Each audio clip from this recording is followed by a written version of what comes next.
I feel bad for taking the car from her, but it was about like being truthful and just, you know what I mean, and just doing what I asked you to do. Right. You know what she said though? What she said? She was like, he mad at me, but he was like, when he was my age, he was selling crack. Oh my God.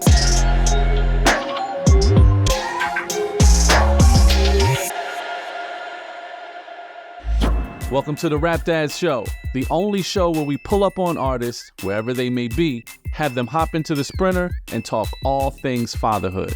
I'm your host, Esteban Serrano. I'm a TV producer, director, author, and a father of three.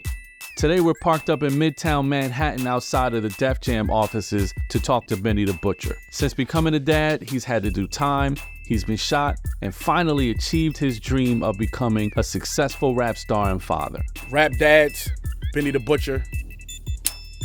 Benny, man, welcome to on, my Rap brother? Dads, man. Yes, sir. Super excited to have you here. Pleasure. We mentioned it before we started rolling, but I love that you and I, both inspired by Biggie, both inspired by his work, inspired new work from us. Me in the form of my book, The 10 Dad Commandments, and then you, same record, but you extended the 10 Crack Commandments. 10 more crack commandments. We man. we Biggie alumni. Yes. You know what I mean? I love that, man. So let's set it up. How many kids do you have? Names, ages, things like that. Okay. I got a daughter and two stepdaughters. Kiera is my oldest. She's 25. It's my stepdaughter from a previous marriage. Germany, she's 18. That's my biological daughter. And you got Jayana. She's my current wife's daughter. You know what I'm saying? But Kiera, who's 25 now, I've been in her life since she was 5 years old. Wow. Jayana, who's 13, about to be 14 now, same thing. I've been around since she was 4 or 5. You know what I'm saying? Man. So all girls. All girls, bro. Yeah. Girl dad. Yeah. That's amazing. So I have 3 sons. Damn. Yeah. And my oldest son is from my wife's son from a previous relationship as well. And I find that to be like a tricky dynamic to navigate. You know, some guys have trouble, stepping into that role for one reason or another. So what was it like for you stepping into that role? Man, honestly, it's just like you said. I learned what to do by what my stepfather didn't do. You know what I'm saying? It's like, and he used to tell on me a lot. And my mom, wow. Things he saw me do, my mom would come ask me about it, and I didn't never want to do that. You know what I'm saying? Right. I didn't. But it's awkward when you're a stepdad stepping in, but I'm a man at the same time. And you're jumping on the damn couch. Stop jumping on the couch. Word. I don't need to go tell your mother you're jumping on the couch. Like, Word. you know what I'm saying? At the same time, I'm providing and I'm taking care of you and everything like that. And I love you. So I felt there was no problem, but you know what I mean? You mentioned your stepfather. I want to talk about what was your relationship like with your dad? Your dad was a DJ, correct? Yeah. Johnny P, a DJ, man. You know what I'm saying? Bus driver. You know what I'm saying? So, yeah. And so what was your relationship like growing up? My pops, I never saw him take a smoke. I never saw him drink. He's also not my biological father, but I'm named after him, and my daughter is named after him. And he been there since I can remember. Like, wow. I don't from day one. I'm talking about long as I can remember, and I can remember until I was about 2 years old. Where were you in your life when you became a father? You mentioned you have the oldest. So talk about, where you were in your life when you had to step into that role. I was 19. My baby mom had got pregnant only a few months after seeing her. So I knew her kid, but I didn't have a relationship with her. I was in like a work release program. I was in a halfway house, a federal halfway house. So when I got out the federal halfway house, I had moved in with her, and I was there every day. When my daughter came, she was going to work. I was taking care of the kids and everything. So it always been both of them. Since my daughter been alive, it never was just one of them. So I learned that through taking care of my kid and learning things from my pops, Johnny P, and learning things from my stepdad. And I just did it. And learning things from my homeboys. Let me say that.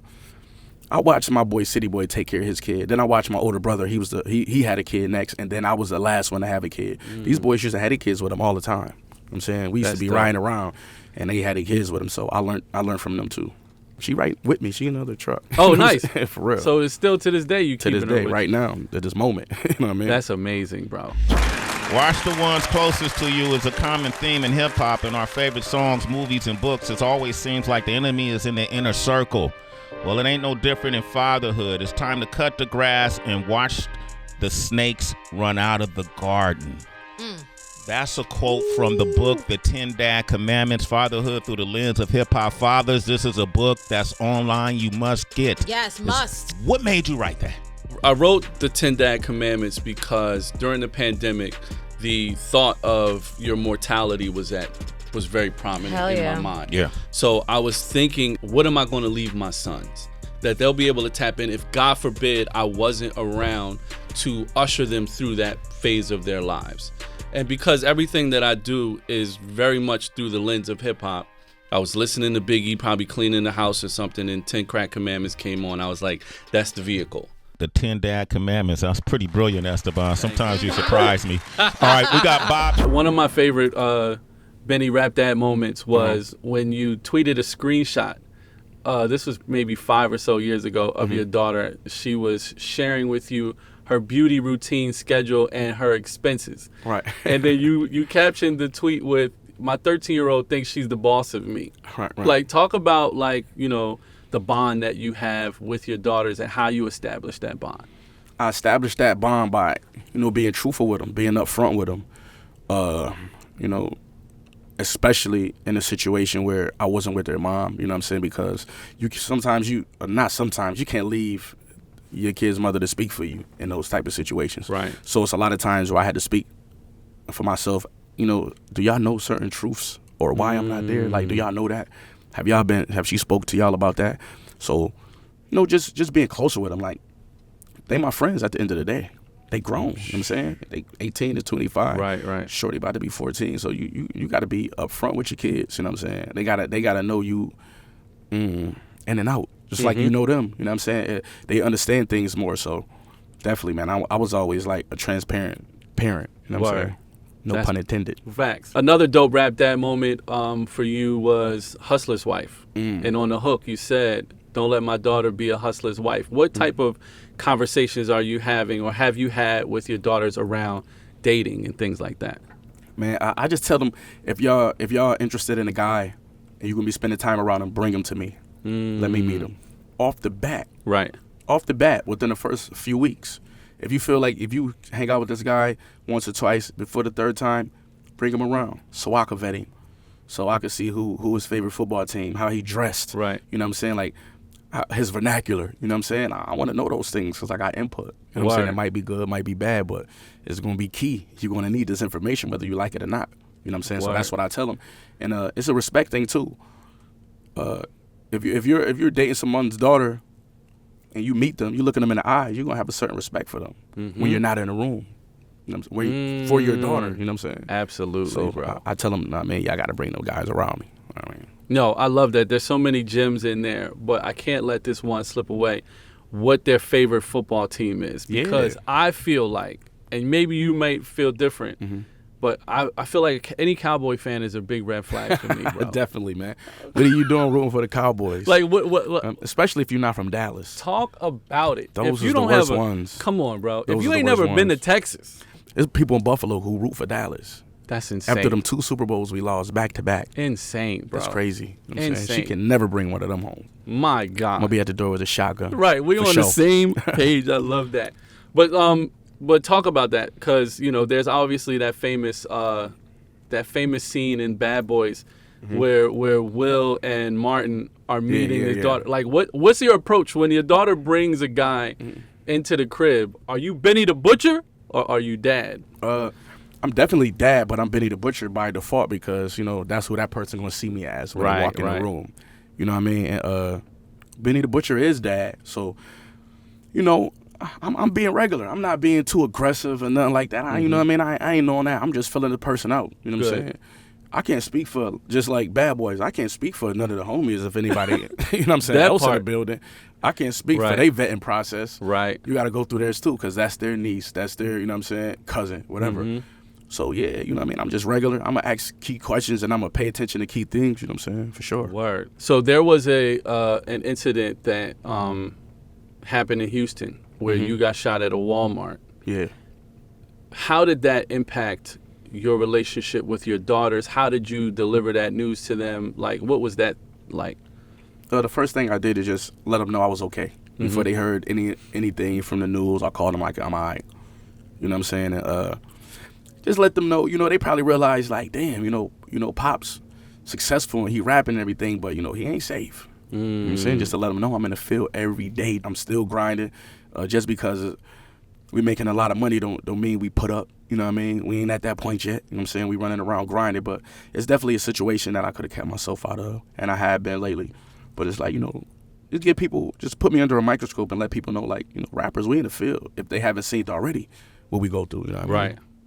So how did they take to it over the course of like the next couple of months or a year? Were they more protective of you? Were they more concerned about you? Like, you know, what was that like? Yeah, Kiera definitely was calling me more, you know what I'm saying? She the oldest. She definitely was calling me more, you know what I'm saying? Asking me, am I all right, you know what I'm saying? Paying attention to me more. But I was good, you know what I'm saying? I'm pretty sure they paid attention. I was moving with more security, and even now, you know what I'm saying? There's a lot of places I don't go. You know what I'm saying? Just moving different, you know what I'm saying? Right. I'm pretty sure they could see that. It's time to induct a father into the Rap Dads Hall of Fame. And today's inductee is Jay-Z.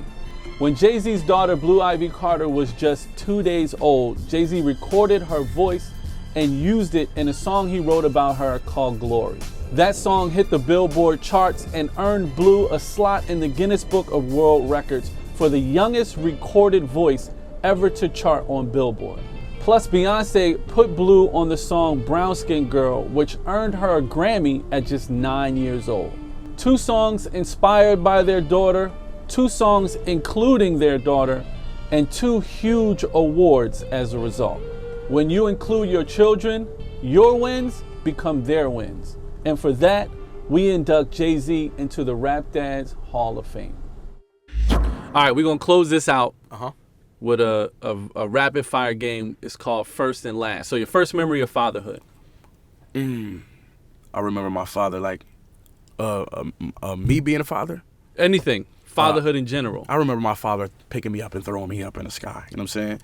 He a big dude, 6'4", 200 and something pounds. You know what I'm saying? I'm a skinny kid. Him picking me up and throwing me up, and I loved that. He used to throw me up high. You know what I'm saying? Word. And only my dad did that. Nobody else did that but my dad. That's amazing. I love that you touched on that, right? Because for a lot of people, fatherhood, they assume begins when they become a father. But you said it very early in this interview. Like, your first interactions with fatherhood is the relationship that you have 100%. with your own. 100%. And that's so important because we don't realize at times, us as fathers, you know, we're setting an example for our children, either what they should be looking for in a partner that will be a father or the father that they should be moving forward. So that's so important. The last time you had to discipline your child, and why? Last time I had to discipline her, Germany, is when we went out to Dave and Buster's, and it was a family thing. I invited the whole family, and she was supposed to take her stepsister straight home. You know what I'm saying? And she probably like went a couple other places before she took her home, and it was late. You know what I'm saying? So she kind of wasn't truthful about it. So I had to take the car from her. Okay. I take the car from her, and I feel bad for taking the car from her, but it was about like being truthful and just, you know what I mean, and just doing what I asked you to do. Right. You know what she said though? What'd she say? She didn't say this to me. So she said this to her godfather, my best friend. She was like, he mad at me, but he was like, when he was my age, he was selling crack. Oh my God. I'm like, oh word. I'm gonna crack your head. Yo. Kids crazy, man. Kids are wildin', bro. Right, my goodness, man. First concert you ever took your kids to, you remember? Soulja Boy. Oh. I took him to a Soulja Boy concert, and they both had the glasses. Oh, you wow. know what I'm saying? That you I could took him barely to see Soulja through Boy. because he Exactly. wrote white out on the Yep, front. they had the matching jackets. Yep. That's Soulja fire. Boy. Yep, definitely. That's Niagara amazing. Falls Convention Center, for sure. Last meal you cooked for your kids. You cooked as many? I can't remember. I do not cook. No? I do not cook. I can't remember if I'm pretty sure I did. Way back when they was eating breakfast. Right. When I'm whipping up breakfast, but I don't remember cooking. That's not my thing. That's the staple dad meal. That's the meal of the breakfast. Yep. Oatmeal. You know oatmeal. Dad right. oatmeal. Come on. Do you remember one of their first words? Germany first word. I mean, I don't. Like I said, I was away for that. But I remember when I came home, she was saying like, kids learn yes and no real quick. Immediately. Come on, let me put you that no. Like, what are you talking about? Right. It's funny. I think that's the most popular first word is no. Because they hear that shit more than anything Exactly. else. Last time you had to apologize to one of your kids? After I took the car. Wait a minute. Why'd you apologize? I don't know. I'm a sucker. Yo, that's some girl dad stuff right there. You know, I feel like I yelled at her. Okay. I yelled at her. I know when my dad used to yell at me, I was selling crack cocaine. I used to have a pistol and everything. But when this man yelled at me, I cried. Wow. Still. You know what I'm saying? Still. And then she cried and it reminded me of me. You know what I'm saying? I had to let her know, like, man, it ain't that serious. My dog, we good. He was just wilding. You know what I'm saying? Let her know that. Yo, I love that, man. I love that because what a great example of a man you're showing them. Because, men, when you mess up, you have to, if you're a man, you apologize. You have to. You know what I'm saying? Exactly. That's what's up. All right, Benny, man. Thanks so much, man. Yes, sir. Really appreciate you. You're officially a rap dad. Yes, sir, man. Good luck with them 3 boys, man. Hey, man. I know the house is loud over there. It's loud, and it's never any food, bro. Exactly. Ever any food, bro. Right. Thank you, man. Appreciate it. Yes, sir. Appreciate you. Rap dads, thanks for watching. I know you got some gems from this episode. If so, hit that like button and share your favorite takeaways in the comments. This is just a taste of a much longer conversation you can find on your favorite podcast platforms. Tap in with us on social media. Follow us on Facebook, Instagram, and TikTok. For fly merch and updates, check out rapdads.com and join the mailing list so you're always up to date. And remember our mantra, what's best for my child wins. God bless you and your family.